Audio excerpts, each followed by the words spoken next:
luck is what happens when you cross Lord of the Flies with Squid Game with soccer.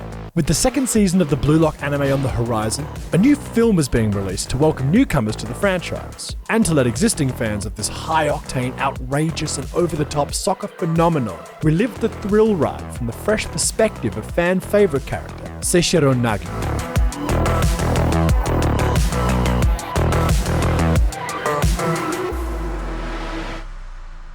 Hello, and welcome back to Gateway to Anime. Today, I have the absolute honor of interviewing Bryson Baugus and Kamen Casey. These are the English voice actors of Nagi and Ryo, the two lead characters of this film.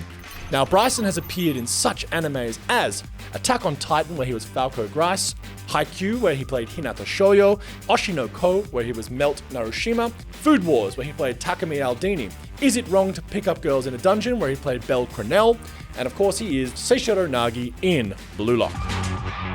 Kamen has appeared in Free Ren, where he played Lika, MF Ghost, where he played Yanagina Takuya, and also A Sign of Affection, where he played Nagi Kiyoya.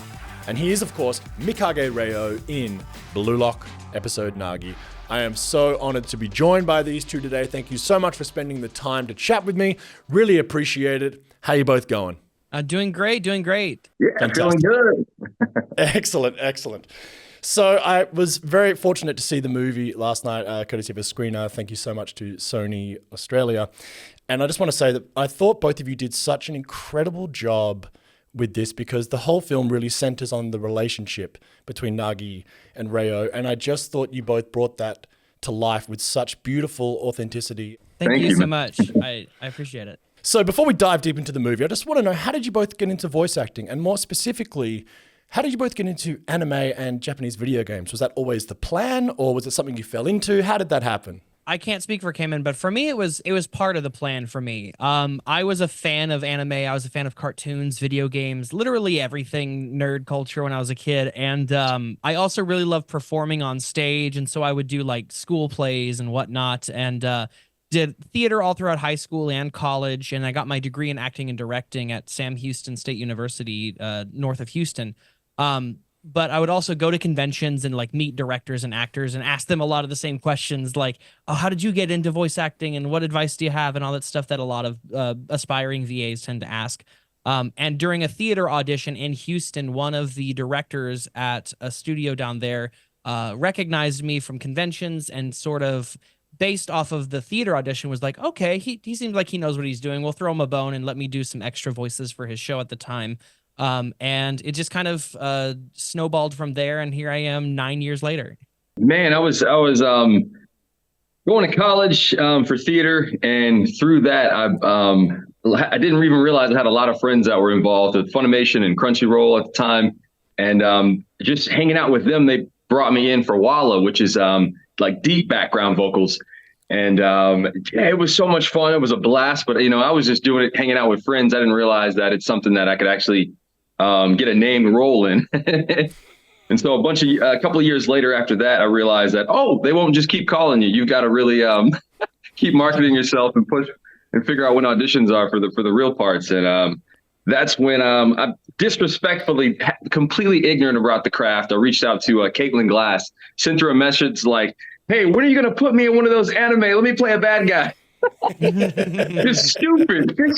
But through that, she actually, I think because of her, if I remember correctly, she got me on the list to audition through that, actually. So that ridiculous shot in the dark actually worked. And so I auditioned for like 2 years, and then got a chance to end up working with her ultimately in a movie called Sing a Bit of Harmony. Was my first named role, and just had a blast. And from there, I was hooked.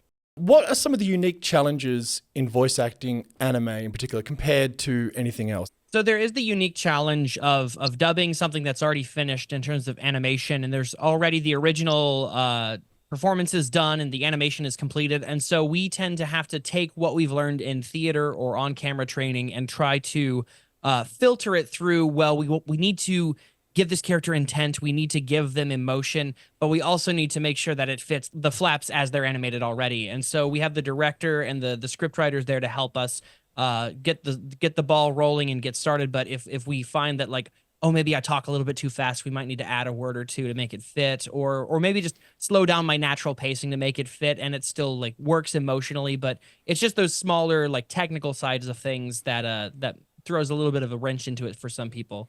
Yeah, and to add on to that, it's fast paced. So if you don't have a go with the flow personality, you better get one, because your sessions are short. Sometimes it's confidential what you're working on, and so it might be like, "Hey, Sam, welcome. All right, today you're playing a king. Your son just died, and your wife's cheating on you. Let's watch it in Japanese. All right, here's it in English. Go." It's no time for, well, what's my given circumstances, and where am I coming from in this moment? Like, you got to go. It's go time. Yeah, and a lot of the times the first time we're seeing the script is, like you said, just as soon as we walk in the door to record it, that's the first time we're seeing the script. Wow. And off the back of that, such a key part of this story, this movie, is the relationship between Ryo and Nagi.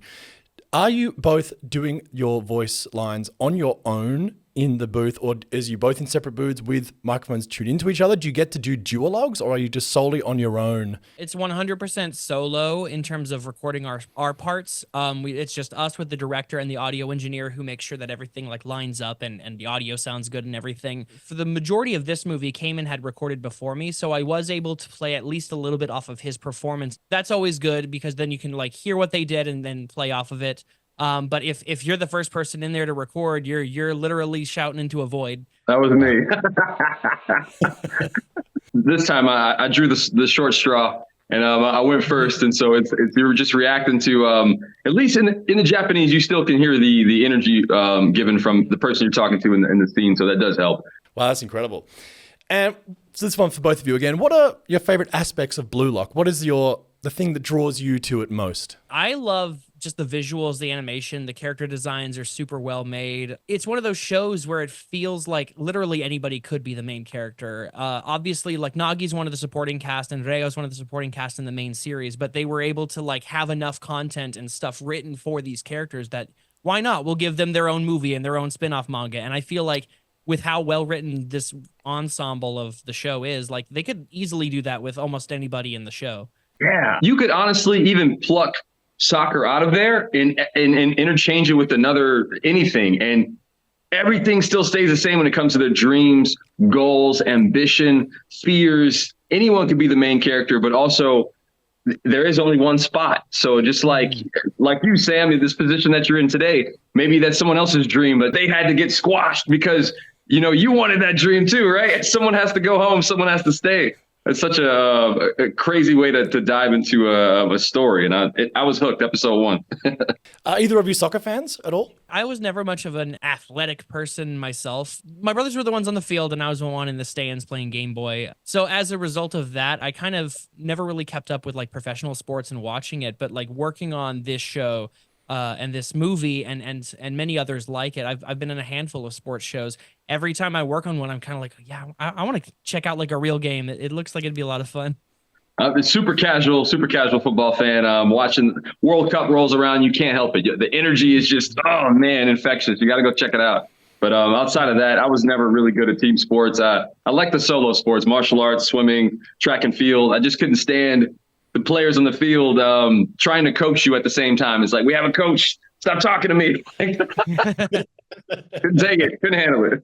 Speaking of other sports shows that you've been in, Bryson, you are obviously the voice actor for Hinata Shoujo in Haikyuu. I just want to ask you a question here, bridging some worlds. How do you think Hinata would fare in Blue Lock? How do you think he'd go? Yeah, if the show was about volleyball and not soccer, I don't think Hinata would do particularly well in soccer because or football. We're very America pilled over here. I don't think he'd be too well because he's not very defensive and he's not good at like getting the ball. But he loves to hit that ball really hard and he jumps real high. So I think if it was volleyball focused, he'd probably get a pretty far way in. And honestly, he's got a lot of parallels to Nagi where he does have that kind of raw skill to it. If he was joining like the Blue Lock of volleyball and only going in with his skills at like the beginning of season 1, he'd probably be knocked out within the first few rounds. But if it's like season 4 or the movie Hinata, he'd probably stay around for a good while.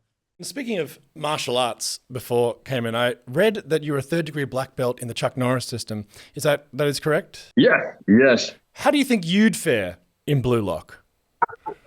I'm pretty competitive, but I'm not very tall. I'm probably 5'10" on a good day. So, I mean, I don't know how tall Isagi is, but I would be struggling over there with the short guys while you got like Nagi and Reo and Rin are just like freaking giants.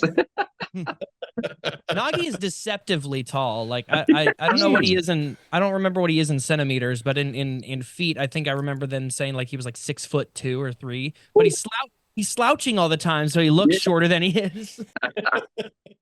So also, I wanted to ask you too, what is one of the key differences voicing a movie versus a serialized show? Are there major differences? Are there production differences? Is it a different studio? Or is it kind of the same thing? So for Blue Lock, it was the same studio, same director. The only difference is that it's a lot more self-contained. So like a series we'll record over the course of like 12 weeks for 12 episodes. We'll do like about an episode a week. Sometimes we'll double it up if deadlines can overlap like that. With a movie, it's so much shorter than a TV series. So like we're able to knock out the entire thing in a couple of sessions usually. It's definitely a lot shorter of a time span of production on it. But it's definitely a heftier workload when you're the leads, like in the movie versus the show. Yeah, more time and just more exciting because it's the ball's in your hand, right? So it's up to you to really bring it, and getting a chance to now after doing the show, you know more because going into the show, you're kind of figuring out as you go, you're trusting the director, but now getting a second go at it and continuing on with more information, context, substance. I'm more protective of the character. I'm like, wait, would he say that? Wait, I got an idea for a joke. Is this okay? And, a little bit more input now. And it shows very much. I can see how you are both bringing your own performances to these characters, and I think it's fantastic. But thank you both so much for joining me today. Really appreciate it. Thank you. Thanks for having us. Thanks for having us. Well, that was my interview with Bryson Baugus and Kamen Casey of Blue Lock the Movie, episode Nagi, the voice actors of Nagi and Reo, respectively. The movie is out now in Australia. You can check it out at participating cinemas. It is such a great time, so much fun, so extra, as we all love Blue Lock for being. The two guys are absolutely extraordinary in their roles, whether you see the sub or the dub. Ideally, you want to see the dub because these guys do such an excellent job in it. Thank you so much to Bryson and Kamen for joining me. Check out Blue Lock episode Nagi in cinemas now. Thanks for watching. Please like and subscribe. If you want more from Gateway to Anime, you can find us on TikTok and Instagram. If you want even more from us, we have exclusive video and behind the scenes content on our Patreon.